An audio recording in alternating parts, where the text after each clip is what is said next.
Hello guys, আসসালামু আলাইকুম। আশা করি আপনারা সকলে ভালো আছেন।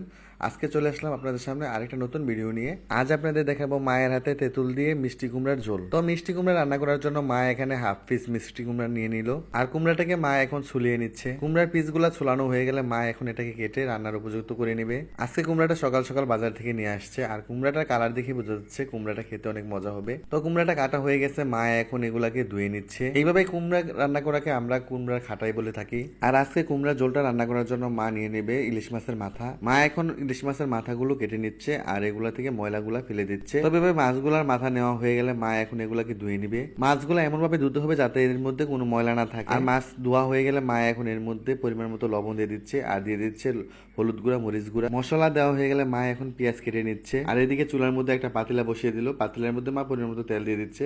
আর মাছ বাজার করার জন্য মা পাশের চুলার মধ্যে কড়াই বসিয়ে দিল। পাতিলার মধ্যে তেলটা গরম হয়ে আসলে মা এর মধ্যে পরিমাণ মতো মশলা দিয়ে দিচ্ছে। এখানে মা পরিমাণ মতো পেঁয়াজ কুচি দিয়ে দিয়েছে, এরপর দিয়ে দিল লবণ, হলুদ গুঁড়া, মরিচ গুঁড়া। তো দেওয়া হয়ে গেলে মা এটাকে কষিয়ে নিচ্ছে, আর ওইদিকে মাছগুলোর মধ্যে মা মশলা দিয়ে এটাকে মেখে নিচ্ছে। মাছগুলা মশলা দিয়ে মাখা হয়ে গেলে মা এখন এটা চুলার মধ্যে দিয়ে দিল। সবগুলা মাছ দেওয়া হয়ে গেলে মা এটাকে উল্টে পাল্টে নিবে একটু পর পর, যাতে করে দুই সাইজ ভাজা হয়। আর পাতিলের মধ্যে মশলাটা কষে গেলে মা এখন এর মধ্যে কাটা কুমড়ার পিসগুলো দিয়ে দিল। এখন এই কুমড়ার পিসগুলোকে মা মশলার সাথে কষিয়ে নিবে। আর প্রথমে বলেছিলাম তেঁতুলের টক দিয়ে আজকে কুমড়া ঝোলটা রান্না করবে। তো মা এই জন্য তেঁতুলগুলো পরিষ্কার করে নিয়ে নিছে, আর কুমড়াটাকে মা ভালো করে কষিয়ে। কুমড়াটা কষে গেলে মা এখন এর মধ্যে পরিমাণ মতো পানি দিয়ে দিল।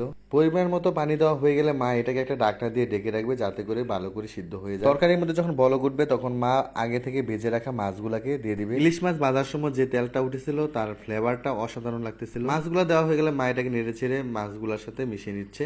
আর মা এখন এর মধ্যে তেঁতুলগুলা দিয়ে দিল। তেঁতুল দেওয়ার কিছুক্ষণ পর পরই আমাদের রান্নাটা হয়ে গেল। মা এখন চুলা থেকে পাতিলাটা উঠিয়ে নিল, আর আমি এখন নিয়ে আসলাম ঘরের ভিতরে আমার খাওয়ার জন্য। এখন আমি ইলিশ মাছের মাথা সহ কয়েক পিস কুমড়া নিয়ে নিলাম। কুমড়ো দিয়ে রান্না করা তরকারিটার কালারটা কিন্তু আজকে সেই লাগতেছিল। আশা করি আজকের ভিডিওটা আপনাদের কাছে ভালো লেগেছে, আর ভালো লাগলে অবশ্যই এটা শেয়ার এবং কমেন্ট করবেন। তেঁতুল দিয়ে কুমড়োর ঝোল সত্যি অসাধারণ।